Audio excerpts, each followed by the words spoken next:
Así que yo titulé esto, y quiero que nos quede claro, principios de siembra y cosecha, porque quiero hablar de 3 cosas bien sencillas para el año que viene, en realidad para ya, ¿no? O sea, salgan de acá y ya lo pueden poner en práctica, pero quiero que el 2015 esté marcado de esta manera, porque estoy viendo a mi alrededor, y me pasa con compañeros de trabajo inclusive, me pasa con vecinos, que se han esforzado toda la vida para alcanzar distintas cosas, y más allá de su esfuerzo, siempre se mueven en niveles muy bajos, en situaciones de necesidad y de escasez. Y nosotros tenemos que romper la mentalidad de escasez para poder avanzar hacia la abundancia del reino de Dios. Así que, por eso, con estos principios que yo les quiero explicar en esta tarde, que va a ser una enseñanza donde ustedes van a tener, espero que tengan lapicera a mano para marcar en la Biblia un par de cosas que vamos a ver, y la Biblia, ¿no? Obviamente. La voluntad del Señor es, obviamente, que nos metamos de lleno en su manera de gobernar, para que nosotros podamos ser, vamos a decirlo así, agentes de gobierno, gente que traiga realmente la manifestación del cielo a la tierra. Primeramente, debe suceder que en mis cosas yo ya debo saber cómo hacer para que la realidad del cielo toque la tierra. O sea, si yo quiero hacer traer la realidad del cielo sobre la tierra en un montón de áreas que el Señor me da a mirar cuando yo levanto mis ojos, primero el Señor me va a pedir que yo pueda tenerlo cercano bajo ese gobierno de Dios. No funciona al revés, no funciona obtener cosas para muchas personas sin tener una idea de cómo las puedo obtener para mi propia vida o para lo cercano que me pasa a mí. Por eso es que el gobierno es tan interesante. Por eso es que algunos hasta dudan de que el Señor nos llame a nosotros a gobernar, que el Señor nos llame a tomar dominio. ¿Por qué? Porque declaran un montón de versículos que conocen, pero no los declaran desde la autoridad de aquel que ya está poniendo por obra en su propia vida estas cosas. Y entonces no funciona. Entonces, no es que la palabra de Dios no funcione. Sabemos que la palabra de Dios es verdadera. Lo que pasa es que si vos no podés correr del medio de las cosas de tu propia vida que hacen que ese gobierno de Dios no se manifieste, entonces no vas a poder manifestar el gobierno de Dios fuera de tu propia casa, fuera de tu propia familia, ver a los enfermos sanados, ver el establecimiento del reino de los cielos en las distintas áreas que Dios te puso. Así que, cambia tu mentalidad. Cambia tu mentalidad en esta tarde. Si viviste el 2014 con una mentalidad de miseria, con una mentalidad de llegar con lo justo, bueno, entonces es el momento en el que para 2015 te levantes en la mentalidad de Dios, que Él hace las cosas con abundancia. La verdadera vida victoriosa en Jesús está en que Él pueda hacer y deshacer en todas las partes de nuestra vida. Te lo voy a preguntar. ¿Hoy Jesús puede venir a tu vida y hacer y deshacer como Él quiere? ¿Sí? Algunos están pensando, algunos dicen después te digo. Pero la verdadera vida victoriosa está en eso. Es tan sencillo como que de pronto el Señor te diga, tenés que dejar este trabajo, y vos en vez de hacer 2500 análisis de la situación, vos como escuchás la voz de Dios porque sos un hijo, entonces lo dejás. A mí me pasó así. Saben, o los que no saben, yo trabajaba para una empresa de medicina privada, un trabajo que no me gustaba, y yo sabía en mi espíritu que Dios quería un trabajo distinto para mí. Bueno, me puse a orar, y un día me levanto de una oración y el Señor me había hablado claramente que renuncie. Así que aparecí caminando en la sucursal donde trabajaba, en jean. Todos me miraban, ¿por qué en jean? ¿Por qué? Porque vengo a renunciar. Y ese día hablé con mi supervisor de ventas y le dije, Gustavo... ¿Le dijo el Señor? No fui tan preciso, pero le dije, Gustavo, justo faltaban 2 o 3 días para que cierre el mes, vengo a renunciar. Obviamente, cuando llegué a mi casa y hablé con mi esposa, claro, no es lo mismo, la voz la escuché yo, a mi esposa en ese momento. Entonces, bueno, hubo pero ¿cómo tan rápido? Pero yo lo había diferenciado bien, yo no tenía dudas de lo que había sucedido. Entonces él pudo en el área laboral de mi vida deshacer. me quedé pedaleando en el aire porque no es que tenía un trabajo, no tenía ni una entrevista, no solamente no tenía un trabajo, no tenía ni una entrevista. Pero sin embargo, a la semana tuve una entrevista, volví a hacer la tarea que hice por muchos años y hoy estoy contento en el trabajo que tengo. Pero gran parte tuvo que ver con que él pudo, me refiero al Señor, deshacer cuando él quería. De esto se trata la vida. De pronto puede ser que hayas conocido a alguien que cautivó tu corazón, ¿no? Que te trajo bombones, que te dice cosas lindas, y de pronto Dios te dice, ya, déjalo. Y el buen hijo de Dios que hace, ni te pregunta a Dios. Se pone el jean, entra canchero a la casa y le dice, vengo a dejar. Y no da explicaciones, está completamente convencido de que Dios le dijo algo. Y esa es la vida victoriosa. Porque la vida cristiana, en las decisiones prácticas, es sencilla. No es demasiado complicada. Cuando es muy complicado, entonces no viene de parte de Dios. No es un Dios intrincado que nos hace dar vueltas insospechables sobre las cosas, un análisis exhaustivo. No, muchas veces te dice, haz esto. El que la complica sos vos porque no querés dejar aquello que tenés que dejar o aquel persona que tenés que dejar de ver. Pero en realidad Dios lo hace sencillo. Así que pensá cuáles son aquellas áreas en que Dios todavía no puede entrar y Él entra a tu cuarto, a tu templo, sos vos, y mira y dice, sacame esto, acá poneme esto. Si Él puede hacer eso, la vida victoriosa viene detrás. Viene detrás. Ahora, por eso dice que las promesas te alcanzarán. Las promesas de Dios te quieren alcanzar. La única manera de que no te alcancen es que vos seas muy bueno esquivando esas promesas de Dios. Algunos son muy buenos esquivándolas. De pronto veo que van camino a hacer las cosas de Dios y les surge la tentación típica que te surge en tu vida, porque saben que nosotros tenemos tentaciones típicas. ¿No se dan cuenta que a veces somos tentados en distintas áreas en las que somos realmente más endebles? ¿Se dieron cuenta ustedes? ¿Se dieron cuenta que no somos tentados en muchas cosas las cuales no nos tentarían? ¿Me entienden lo que quiero decir? O sea, nuestra debilidad responde a una serie de tentaciones. Cada uno la tiene en particular. Y justamente toda la vida vamos a tener que soportar distintas tentaciones respecto a los temas que cada uno sabe en particular de su propia vida. Esto es muy extenso y cada uno lo puede ver. Pero se trata justamente de que vos puedas discernir cuáles son esas motivaciones, esas cosas en las que siempre viene el enemigo y viene a provocar división y vos te ves constantemente cayendo en lo mismo. Así que, en resumidas cuentas, para que vos entiendas 3 lugares concretos en los que Dios tiene que hacer y deshacer es, primero, en el corazón. Quiere decir que Él gobierna mis emociones, mis relaciones y mis sentimientos. Si Él puede venir a tu vida y gobernar esas 3 cosas, lo que te dije, emociones, relaciones y sentimientos, entonces el área del corazón es un área bajo el gobierno de Dios y Él puede entrar y hacer y deshacer. El área del tiempo, quiere decir que Dios determina qué hago y qué no hago en mi día. ¿Saben qué pasa dentro de los cristianos? Y más de los cristianos que conocen muchos otros cristianos, en que no saben decir que no. No saben decir que no. Les dicen, vamos a hacer tal cosa, y para quedar bien, vos la haces. Y vamos a hacer tal otra cosa, vamos allá, y van todos para allá.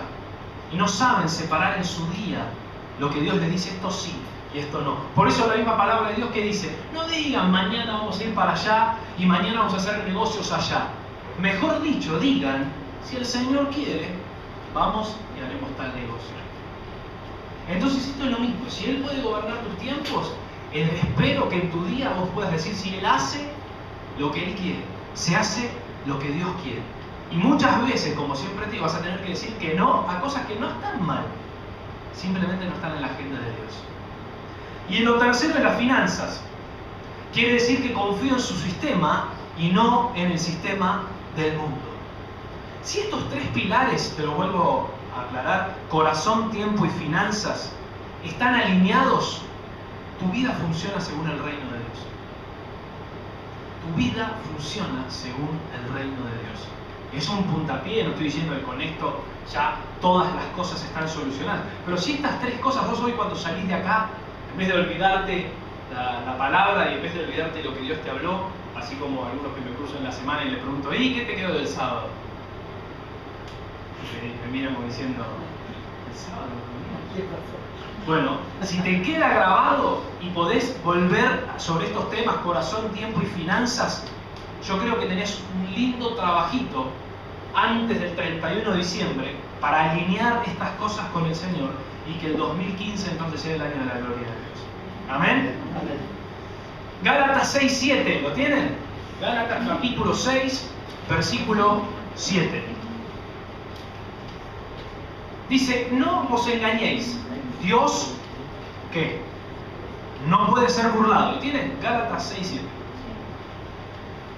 No os engañéis, Dios no puede ser burlado, pues todo lo que el hombre sembrare, eso también segará. ¿Saben qué quiere decir apenas empieza este versículo? No te engañes a vos mismo.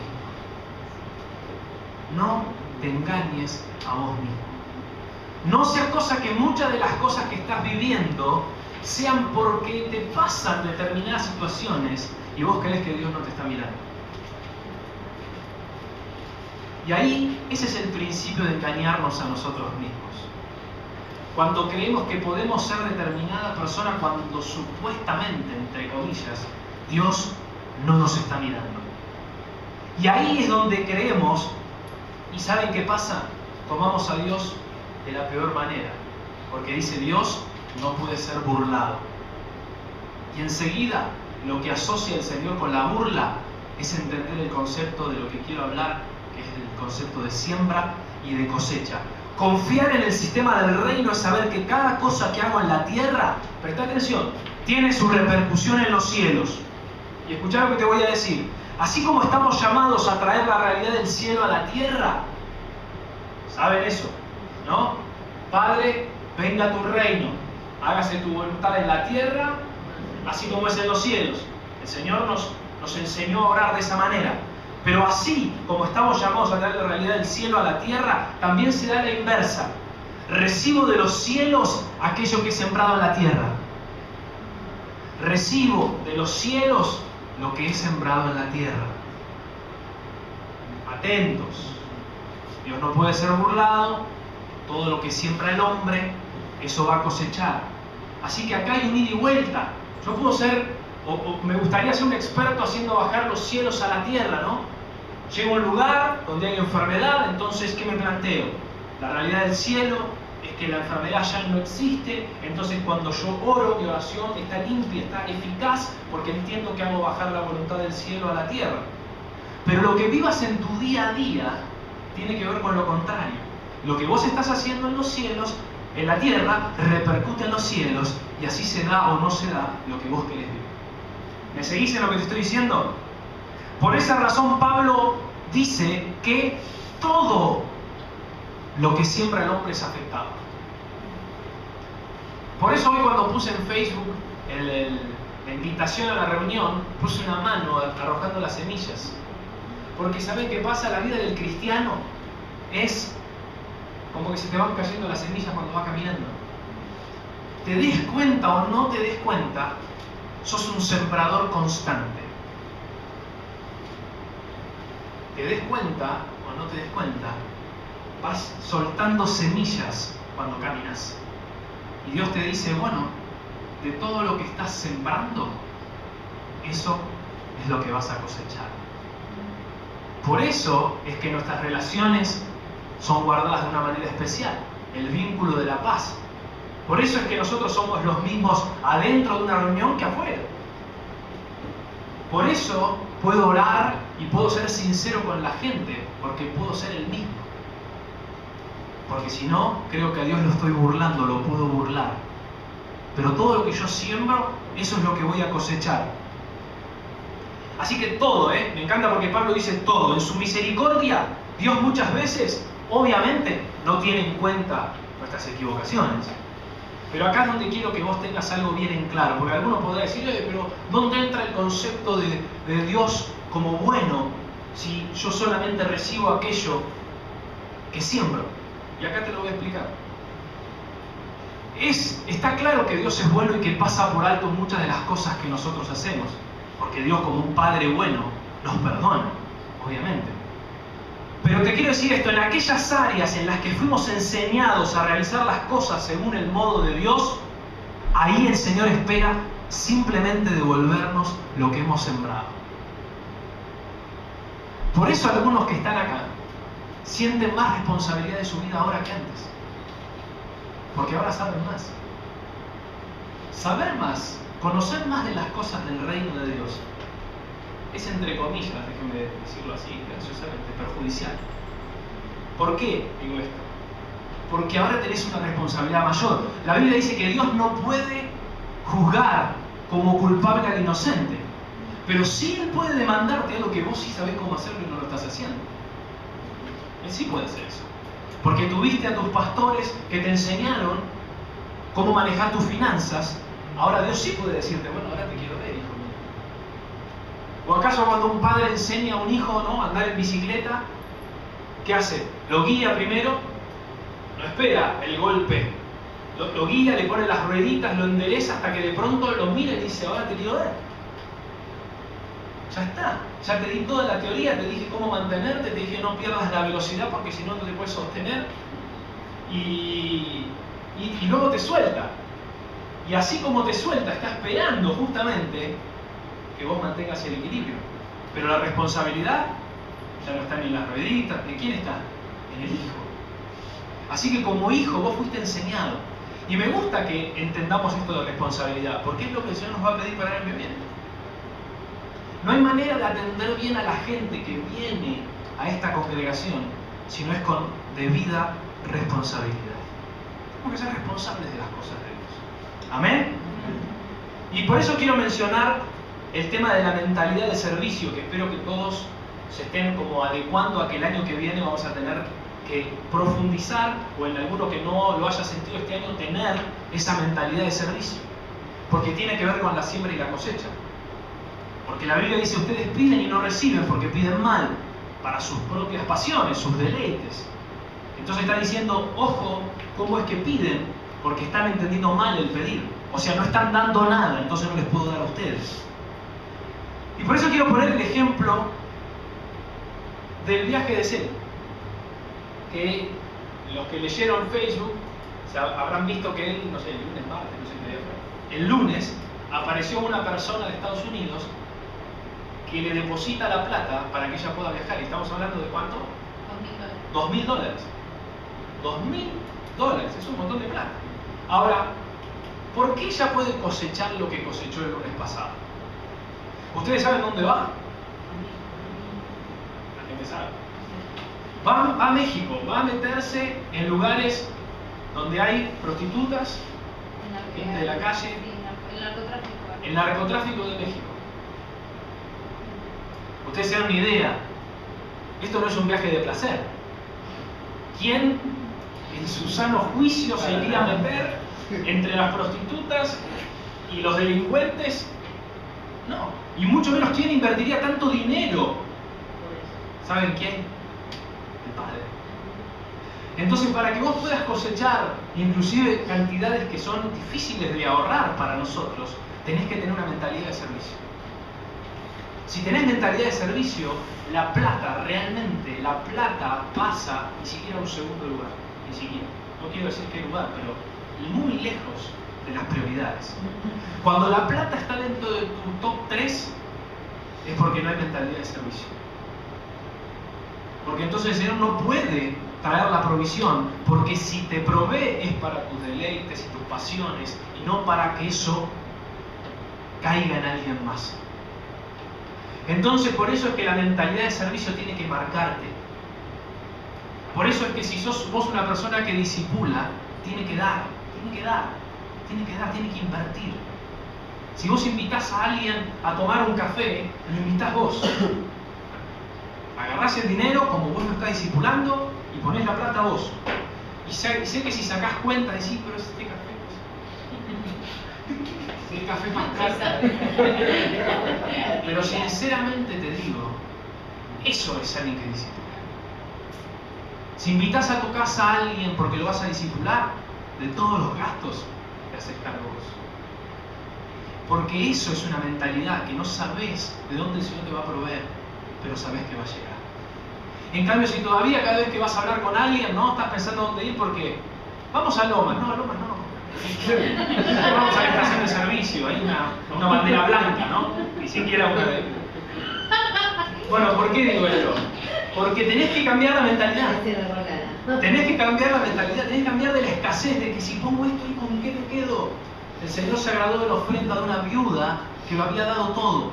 ¿Cuánto más si vos lo hacés para servir al prójimo? ¿Cuánto más? Entonces, mentalidad 2015 de servicio. Yo, ¿saben qué? Ni siquiera miro. Cuando es a nivel servicio, ni siquiera miro. Ni siquiera miro. No me pongo a pensar. Yo sé que es, y eso lo heredé en gran parte de mi padre. Si alguna vez fue a tomar un café con mi papá, es imposible pagar. Pero imposible. Se los aseguro, es imposible. Bueno, acá está Darío, que ha querido muchas veces y no ha podido. Se ha roto el bolsillo y todo y no ha podido. No se puede, no se puede. Y me parece un buen ejemplo, porque él sabe que es un servicio también que lo está haciendo por el prójimo. Entonces yo lo heredé de él, y a mí me gusta hacer eso. Si yo te invito a mi casa, yo me hago cargo de las cosas. Y está bien. Si eso ustedes lo replican en lo pequeño, inclusive, van a ver cómo la mentalidad de servicio afecta la economía de sus casas. Afecta la economía de... Yo sé que no parece tener punto, ¿no? Lógico. Usted me dirá, al revés, viene alguien, invito yo, se supone que eso es menos dinero. No importa, la lógica y el reino no van de la mano. La lógica debe ajustarse al reino. ¿Amén? Amén. Así que te voy a dar 3 ejemplos para que te lleves bien concisos de siembra y cosecha para que apliques el año que viene, o como te dije, desde ahora mismo. Primero, y esto es lo que quiero que entiendas, es el principio del género. Génesis mismo, desde el capítulo 1, miren, en el capítulo 1 hay 5 versículos, el 11, el 12, el 21, el 24 y el 25. Después lo leen si quieren, yo se los puedo decir. 12, Génesis 1, 11, después el 12, el 21, el 24 y el 25. El 11 dice, después dijo Dios, produzca la tierra hierba verde, hierba que dé semilla, árbol de fruto que dé fruto según su género, que su semilla esté en él sobre la tierra. Y fue así. Y el 12 dice, produjo pues la tierra hierba verde, hierba que da semilla según su naturaleza y árbol que da fruto, cuya semilla está en él, según su género. Y el 21 dice, y creó Dios los grandes monstruos marinos y todo ser viviente que se mueve, que las aguas produjeron según su género. Y el 24 dice, luego dijo Dios, produzca la tierra seres vivientes según su género. Fíjate cómo desde el comienzo Dios nos habla del género. Y el versículo 25 dice, e hizo Dios animales de la tierra según su género. Y la pregunta que te hago es inevitable. ¿Qué género estás sembrando?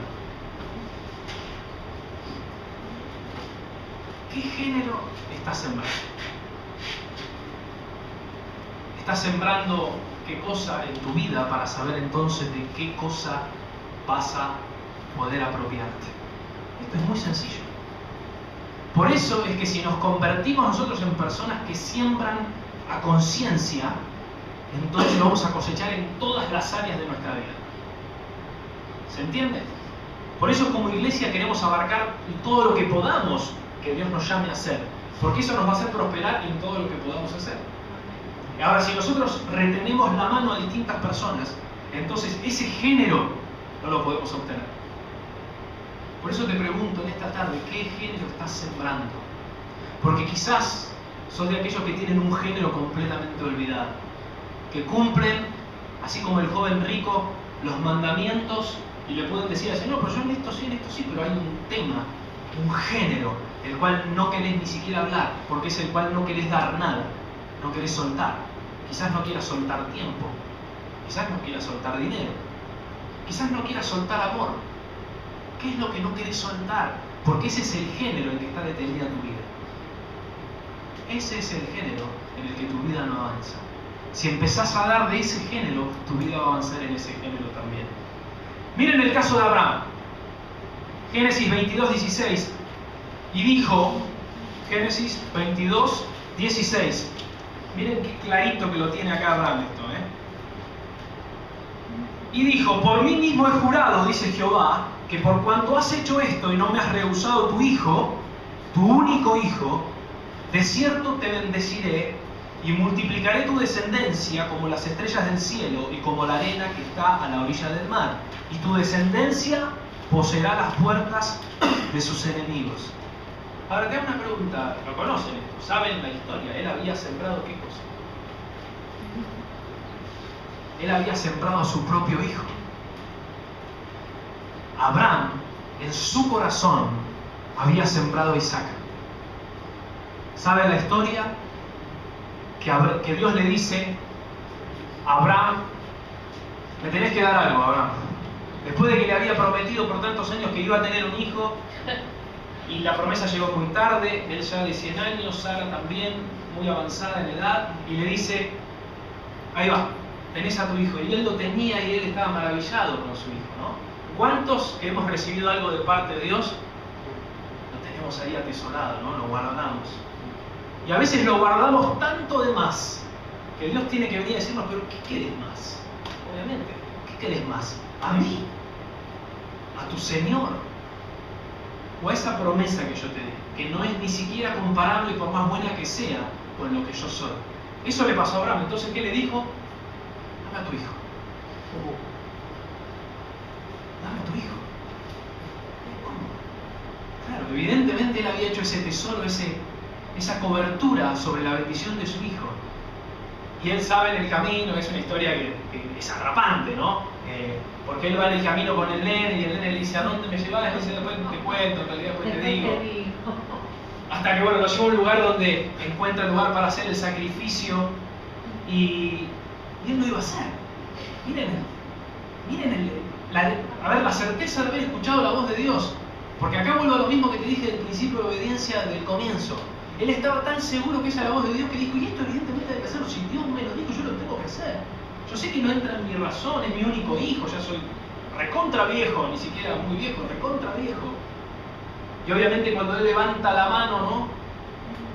Para matar a su hijo, el Señor, que sabemos que es un Padre bueno, le dice, no lo toques. Yo ya vi que en tu corazón vos ya lo mataste. Yo vi que vos estabas dispuesto a darlo. Entonces él sembró a su hijo.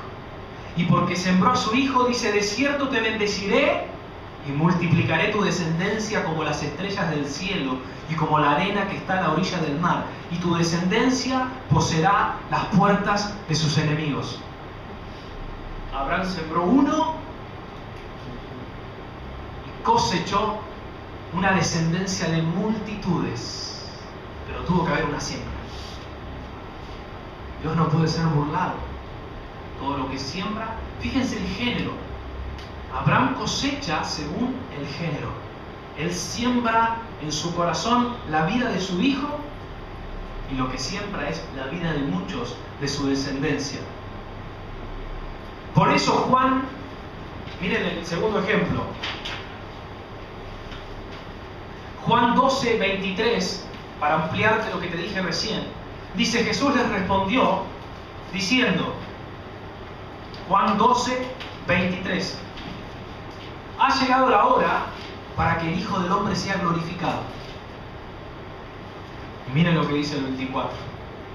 De cierto os digo, ¿se acuerdan del de cierto os digo, no? Es una verdad irrefutable, que si el grano de trigo no cae en la tierra y muere, queda solo. Pero si muere, lleva mucho fruto. ¿Qué tuvo que hacer el Padre para llevar mucho fruto? Tuvo que enviar a su Hijo. El Hijo tenía que no solo caer en tierra, sino morir. Según el género. para que después él tenga, ¿qué cosa? Muchos hijos.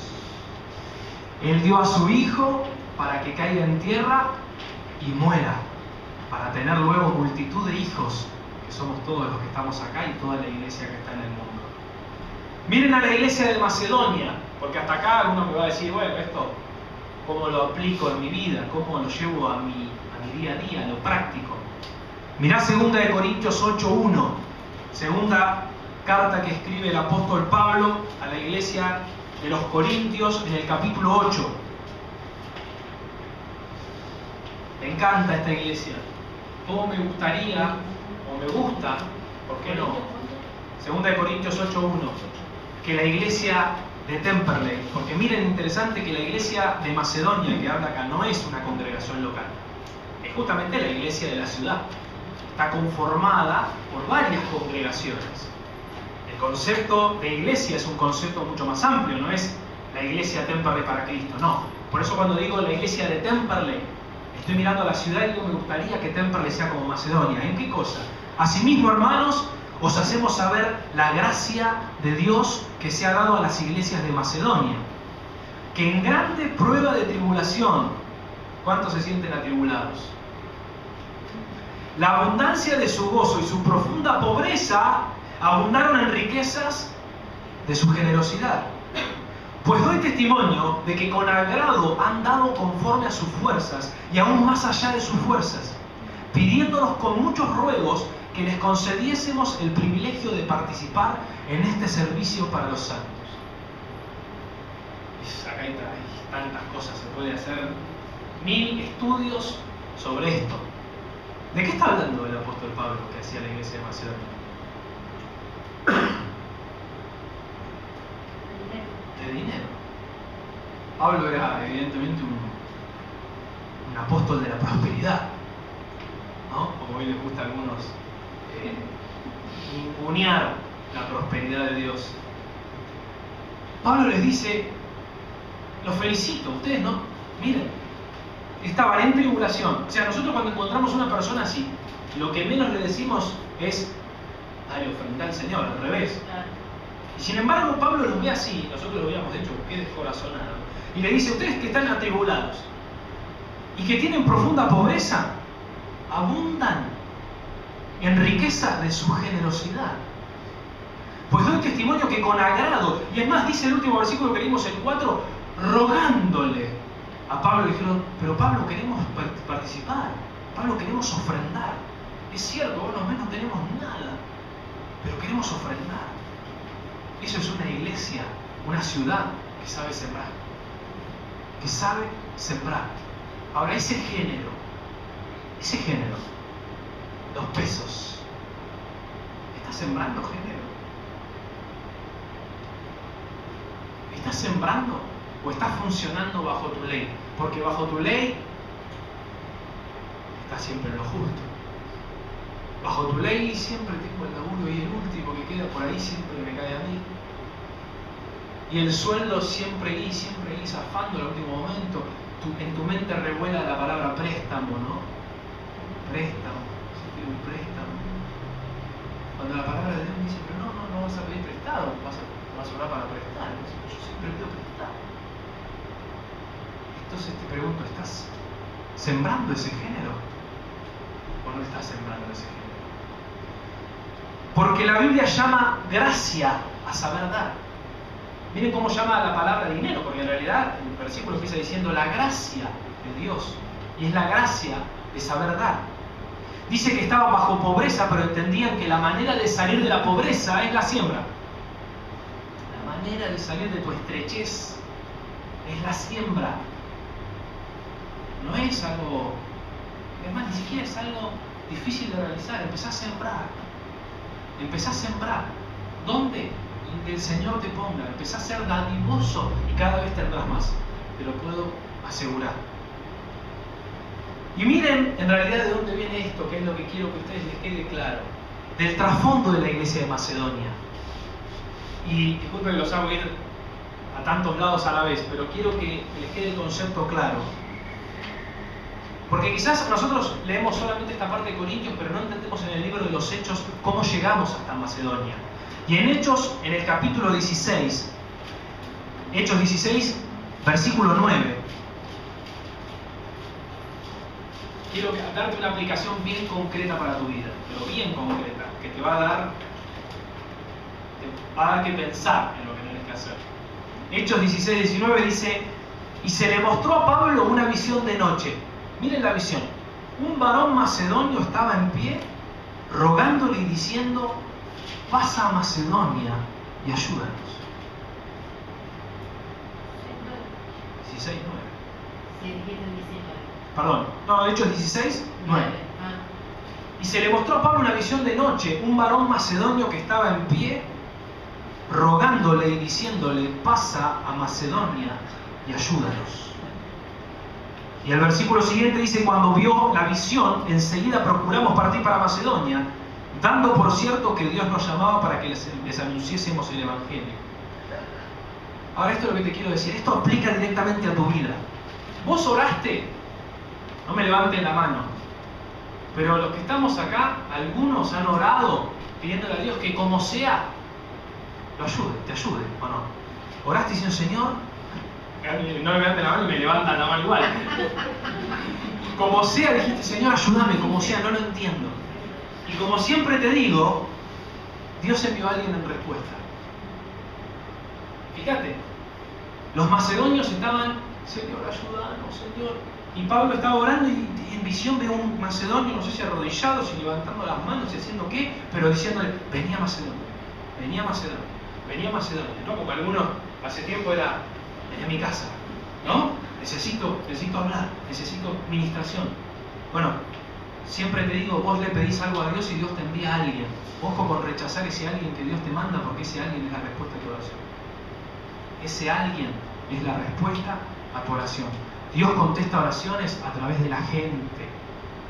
Dios contesta oraciones a través de su iglesia. Por eso lo envía.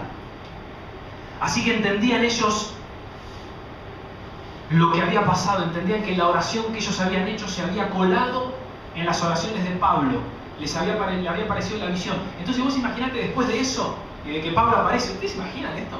La iglesia de Macedonia no había en ese momento, ¿no?, nada para contactarse. O sea, solamente la iglesia dijeron: estamos pobres, atribulados, estamos muy mal. Y si nos ponemos a orar, bueno, dale, vamos a orar. Y empiezan a orar, Señor, enviar la respuesta, y de pronto: hola, soy el apóstol Pablo. ¿Se imaginan eso? Así fue, ¿eh? Apareció el apóstol Pablo y dijo: ¿ustedes me estaban orando? Yo tuve una visión. Entonces, ¿qué empezaron a hacer? Y empezaron a agarrarse los bolsillos. ¿Cuánto tenemos? ¿Esto hay que ofrendar? ¿Se entiende lo que quiero decir? Imagínense si después de esa respuesta sobrenatural dicen: ¿qué hay que contar para la ofrenda? No, bueno. Pablo, volvete, como si quedate un tiempo acá, no sé, vemos. No, ellos dijeron: por favor, no, tenemos que ayudar. A ver, si recibiste la respuesta a tu oración, si Dios te contestó y te mandó a la persona que viene en nombre de Él a sanar muchas heridas, ¿cómo después no vas a poder sembrar? Es ilógico. ¿Sabés qué pasa? Echás por tierra muchas de las cosas que Dios quiere hacer.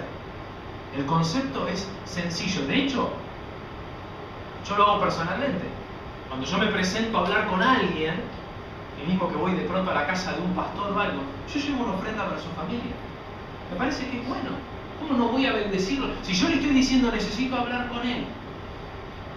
No te ves si voy todos los días, ¿no? Porque no tiene sentido. O sea, pero si yo ocasionalmente voy a encontrarme con alguien, yo puedo ser la respuesta a la oración que él está orando. Si él está necesitando prosperidad, Dios me manda a mí con esa semilla y yo estoy sembrando. Y encima estoy sembrando, así que ni siquiera lo hago por eso, pero sé que todo lo que siembro, eso voy a cosechar. Por eso, y acá quiero que abras de vuelta en Juan, en el capítulo 13 en este caso, ahí nomás el versículo 1 del capítulo 13. Y me encantan todos los versículos que el Señor sabe que llega a su fin. Juan 13, 1.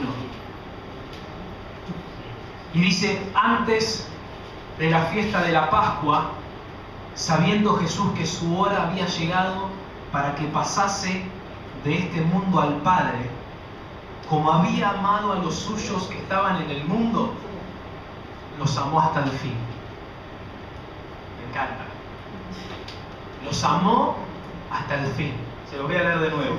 Antes de la fiesta de la Pascua, sabiendo Jesús que su hora había llegado para que pasase de este mundo al Padre, como había amado a los suyos que estaban en el mundo, los amó hasta el fin.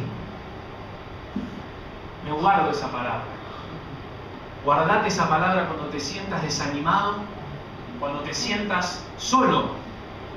Cuando te sientas solo. Hay uno que prometió que así como el Padre lo amó, así como el Padre sembró el amor en él, él amó a los suyos, o sea, a nosotros, y nos da la certeza y la promesa de que nos va a amar hasta el fin. No hay un solo momento en el que Dios deja de amarte. Quizás en esta semana te avergonzaste por algo que hiciste. Te avergonzaste por algo que pensaste, por algo que dijiste, por algo que no hiciste. Pero Dios, su propio Hijo, te ama hasta el fin. ¿Por qué te nombro esto? Porque cuando Jesús fue bautizado, sabemos que Dios dijo que Él era su Hijo amado. Dios sembró el amor en su Hijo y lo continúa haciendo. Es el mismo concepto, está a lo largo, lo vas a encontrar en todos lados, la siembra y la cosecha. El Señor Jesús, cuando va a ser bautizado por Juan, se acuerda que se parten los cielos y ¿qué dice la voz? Este es mi Hijo amado, dice esa voz, la voz del Padre. Y luego de eso, en quien tengo complacencia. Pero después, ¿qué hace el Señor? Después de saber que el Padre había sembrado amor en Él, Él empieza a sembrar según el mismo género, el mismo amor en todos nosotros. ¿Para qué? Para que nosotros seamos personas que van como semillas, como lanzando semillas. Quieras o no, te des cuenta o no, somos sembradores. Si 2015 tomás esa medida, esa medida en la mente de decir, soy un sembrador. A donde quiera que voy estoy sembrando. En mi trabajo estoy sembrando. Con mi familia estoy sembrando. Con mi vecino estoy sembrando. Con mis suegros, con aquellos que me cuesta más, ¿no? No sé, ¿con quién? ¿Con quién te cuesta? Con tu padre puede ser. Bueno, con esas personas estás sembrando. Y todo lo que siembres es lo que vas a cosechar. Porque Dios a nosotros, como te dije recién, nos ama todo el tiempo. No hay un momento en el que Dios a nosotros nos deje de amar. Y eso es lo que nosotros podemos guardarnos y saber que tenemos certeza de lo que Dios va a hacer en nosotros. Yo puedo levantarme cada mañana con la certeza absoluta de que Él me va a amar hasta el fin.